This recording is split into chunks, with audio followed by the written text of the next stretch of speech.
اچھا، دوسری بات ایک مسئلہ یہ ہے کہ یہ سفر کا مہینہ ہے تو اس میں ایک غلط فہمی ہے، لوگ اس کو منحوس سمجھتے ہیں. یہ بھی وہمی ہونے کی دلیل ہے انسان کے. جس چیز کے منحوس ہونے کی کوئی شریعت میں دلیل نہیں ہے، نہ کوئی اس کی سائنٹیفک دلیل ہے نہ شریعت کی. کوئی سائنسدانوں نے تحقیق کی ہو کہ اس مہینے میں کچھ مخصوص قسم کی ریز نکلتی ہیں تو بھی ہم مان لیں کہ چلو بھائی سائنسدان کہہ رہے ہیں. اور سائنسدان نہیں کہتے تو پھر ہمارے پاس ایک دوسرا ذریعہ کیا ہے؟ پیغمبر کی بات، بلکہ وہ پہلا ذریعہ ہے.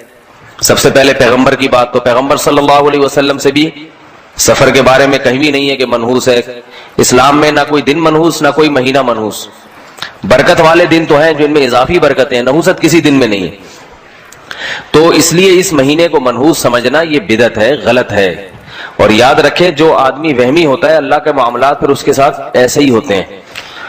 تو اس لیے ایک دفعہ ہمت کریں کہ اس مہینے کو منحوس سمجھنا چھوڑ دیں.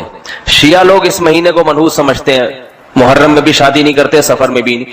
تو ان کو سمجھنے دیں کیونکہ ان کا مسلک ہے. یہ اس زمانے میں انسان نہ اپنے مسلک کو چھوڑے نہ دوسرے کے مسلک کو چھیڑے، نہ ان سے بحث مباحثہ کریں. ان کا مذہب ہے، وہ اگر اس پہ مطمئن ہے تو ٹھیک ہے، ان کو چلنے دیں. آپ سنی ہیں، دیکھو ابھی آپ نے نماز پڑھی شیعہ کے طریقے سے، سنی کے طریقے سے. سنی کے طریقے سے امام بارگاہوں میں جو جمعے کی نمازیں ہوئی شیعہ لوگوں نے پڑھی، وہ کس طریقے سے؟ شیعہ والے طریقے سے. تو آپ نے کوئی جا کے ان کو پریشان کیا کہ یہ تم کیوں کر رہے ہو؟ وہ اس لیے کہ بھائی وہ ان کا مسلک ہے، ایسے ہی کر لیں دے. آپ کا مذہب جیسے تھا آپ نے ایسے پڑھ لی. تو صرف نماز میں نہیں باقی چیزوں میں بھی ہونا چاہیے. ان کا مذہب ہے محرم اور سفر کے مہینے کو منحوس سمجھتے ہیں، اس میں شادی نہیں کرتے. سنی مذہب نہیں ہے یہ. تو آپ ایک مذہب کو فالو کریں نا. اور یہ بھی یاد رکھیں کہ جس چیز کے منحوس ہونے کی دلیل نہیں ہے تو اس میں پھر ایسا کام کرنا چاہیے تاکہ آپ کے عقیدے کی اصلاح ہو. دیکھو بنی اسرائیل کو اللہ نے گائے ذبح کرنے کا حکم دیا ہے. کوئی اور جانور بھی تو کہہ سکتے تھے ذبح کرو. اس کی حکمت بعض علماء نے بیان کی ہے کہ جیسے ہندوؤں میں گائے کو ماتا سمجھا جاتا ہے نا، تو یہ بہت پرانا ہے. گائے کی عبادت قدیم زمانے سے ہوتی آ رہی ہے. تو بنی اسرائیل میں بھی یہ شرک آہستہ آہستہ آنے لگا تھا، گائے کو مقدس سمجھنا. اس لیے اللہ نے حکم دیا کہ صرف اتنا کافی نہیں ہے کہ گائے کو جو ہے معبود سمجھنا چھوڑ دو، اتنا کافی نہیں ہے. بنی اسرائیل تو حضرت موسیٰ پر ایمان لائے تھے نا، تو وہ گائے کو تھوڑی خدا سمجھتے تھے. لیکن اللہ نے کہا اتنا نہیں، اس کو اپنے ہاتھ سے گلا کاٹو، گائے کا ذبح کرو. کیونکہ جس کے دل میں ذرا سا بھی وہم ہوگا نا وہ گلا کم از کم نہیں کاٹے گا، کہیں ایسا نہ ہو گائے ماتا بددعا دے اور میرے سارا ہی بیڑا غرق ہو جائے. تو اللہ نے کیا کہا؟ گلا کاٹو اس گائے کا، ذبح کرو، گائے ذبح کرو. تبھی بنی اسرائیل نے حیل و حجت کہ دل میں تھوڑا سا کہیں چور چھپا ہوا تھا کہ گائے نہیں بکری کاٹ لیں گے، دمبا کاٹ لیں گے، یہ گائے کا کیوں کہا جا رہا ہے؟ اس کی مثال ہے جیسے کوئی ہندو اسلام قبول کرے، بقرعید کے دن اس کی پہلی کوشش تو کیا ہوگی؟ گائے کے علاوہ کوئی چیز ذبح کر لوں میں، کیونکہ ایک طویل عرصے سے گائے کی محبت اس کے دل میں پیدا ہو چکی. اب آپ پہلے ہی مہینے اس کو کہتے گائے کاٹو تو کہے گا ٹھیک ہے گائے کاٹنے سے نقصان تو نہیں ہوگا، لیکن اگر ہو گیا، ہمارے سارے بزرگ صدیوں سے کہتے آئے ہیں گائے ماتا ہے، تو وہ کوشش کیا کرے گا کہ گائے کے علاوہ کچھ بھی کٹوا لو. تو اس لیے اللہ نے کیا کہا بنی اسرائیل کو؟ گائے کاٹنی پڑے گی، بکری نہیں، دمبا نہیں، اونٹ نہیں، گائے کاٹو. تو بنی اسرائیل اسی چکر میں تھے کہ گائے کے علاوہ کچھ اور ہو جائے. تبھی سوالات کیسی گائے ہونی چاہیے، اللہ نے کٹوائی. تو یہ جب تک دماغ سے انسان کے فاسد عقیدہ نہیں نکلتا، جب تک کہ اس کی علاج خود نہیں کرتا. تو محرم اور سفر میں شادیاں کیا کریں، تقریبات محرم سفر میں رکھا کریں. اس سے آپ کے دماغ میں یہ جو خناس بھرا ہوا ہے نا کہ یہ منحوس ہے، یہ دماغ سے نکل جائے گا. باقی کسی دوسرے کے مذہب کو چھیڑنے کی ضرورت نہیں ہے. دفتر میں کوئی شیعہ ہے، اس سے جا کے بحث شروع کر دی کہ تم اپنے دماغ سے یہ خناس نکل، اس کے لیے خناس نہیں ہے، یہ اس کا مذہب ہے، اس کو اس پہ چلنے دیں. سمجھ آ رہی ہے بات؟ اس نے اگر چھوڑنا ہوگا تو پورا شیعہ مذہب چھوڑ کے ادھر آئے گا، نہیں چھوڑنا ہوگا تو ایسا نہیں ہوتا کہ کوئی آدھی چیز چھوڑ دے آدھا ویسے ہی رہے، ایسا نہیں ہوتا. اس کو کہیں تمہیں اگر یہ سمجھ میں آتا ہے تو ٹھیک ہے، تمہاری مرضی، قیامت کے دن تم اگر سمجھتے ہو کہ اللہ کو ہم جواب دے دیں گے تو ٹھیک ہے. تو یہ میں بار بار بتاتا ہوں، یہ جو دور چل رہا ہے یہ اختلاف اور فتنوں کا دور ہے. اس میں کسی کو چھیڑ چھاڑ کی کوشش، کیونکہ تھوڑا سا چھیڑیں گے نا وہ بہت چھڑ جاتا ہے. پھر آدمی کسی کو ذرا سا آپ نے اگر یوں کر کے ابھی چھیڑ کے دیکھیں کسی نمازی کو باہر، ذرا سا چھیڑیں گے پھر دیکھیں وہ آگے سے ہاتھا پائی تو وہ افورڈ نہیں کر پاتا آدمی. پھر تھوڑا بھی نہ چھیڑے, اپنے کام سے کام رکھیں.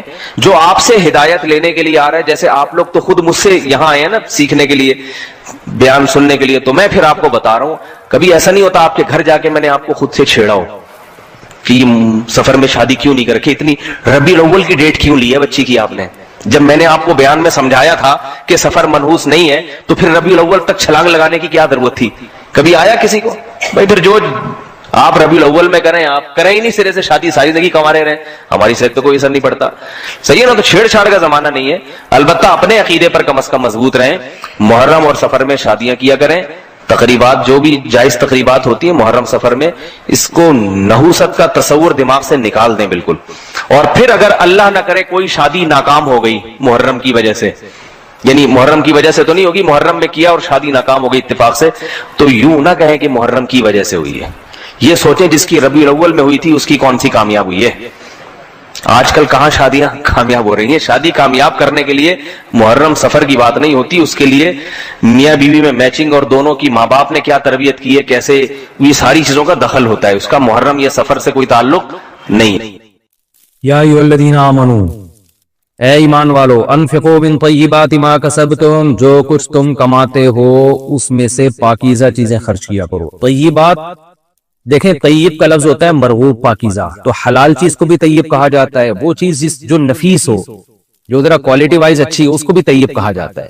تو یہاں طیب سے مراد ہے جو کوالٹی کے لحاظ سے اچھی چیز ہو, اس کو طیب کہا جا رہا ہے. کیونکہ بعض لوگ یہ کرتے تھے, آیت کا شان نزول بتاتا ہے نا کہ اس سے کیا مراد ہے. بعض لوگ کیا کرتے تھے, جب اسلام نے صدقات و خیرات کی بہت ترغیب دی, تو بعض لوگ کیا کرتے تھے, زکوٰۃ میں اور عشر میں اور یا ویسے صدقے میں جو سب سے گھر میں تھکی ہوئی چیز پڑی ہوئی ہوتی تھی نا, یہ ویسی بیکار ہے, کسی کے کام کی نہیں ہے, تو وہ لا کے صدقہ کر دیا کرتے تھے. اس پہ قرآن کی آیت نازل ہوئی کہ ایمان والو, جو کچھ تم کماتے ہو نا, کاروبار کرتے ہو, اس میں سے پاکیزہ چیز یعنی نفیس چیز خرچ کیا کرو. اور وَمِمَّا أَخْرَجْنَا لَكُم مِّنَ الْأَرْضِ, اور جو ہم زمین سے تمہارے لیے پیداوار اگاتے ہیں اس میں سے بھی خرچ کیا کرو.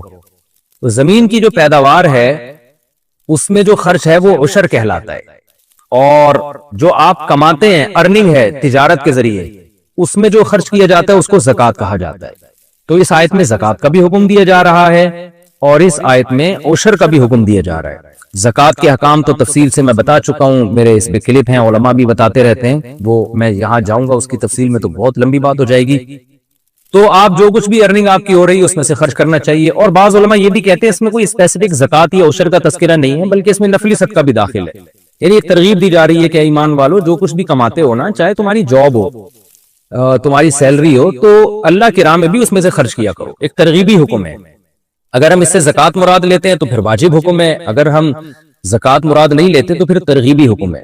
لیکن حکم کا حاصل یہ ہے کہ جو کچھ تم یعنی خرچ کس میں سے کرنا ہے اور کیا کرنا ہے, یہ دو باتیں بتائی جا رہی ہیں. کس میں سے کرنا ہے, جو کچھ کما رہے ہو اس میں سے, اس لیے کہ شیطان یہ دل میں ڈال سکتا ہے کہ بھئی کچھ پیسے تو انسان کو غریبی میں مل جاتے ہیں, کہیں سے ہدیہ آ گیا, ابا کا انتقال ہوا تو وراثت مل گئی, تو اس میں سے خرچ کرنا آسان ہوتا ہے کیونکہ اس میں خون پسینہ نہیں لگا ہوتا.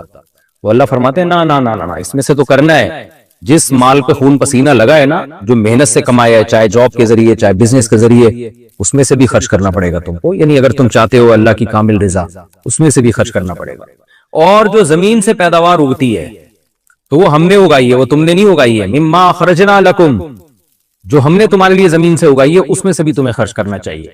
اور اس میں یہ تو یہ بتا دیا کن چیزوں میں سے. دوسری بات ہی کرنا کیا ہے, پاکیزہ مال, وہ ایسا مال جس کی طرف طبیعت مائل ہوتی ہے. ایسا نہ ہو کہ 3 دن کا گھر میں سڑا ہوا کھانا جو خود اب کھانے کا دل نہیں چاہ رہا, تو آپ نے کہا چونکہ میں ہر مہینے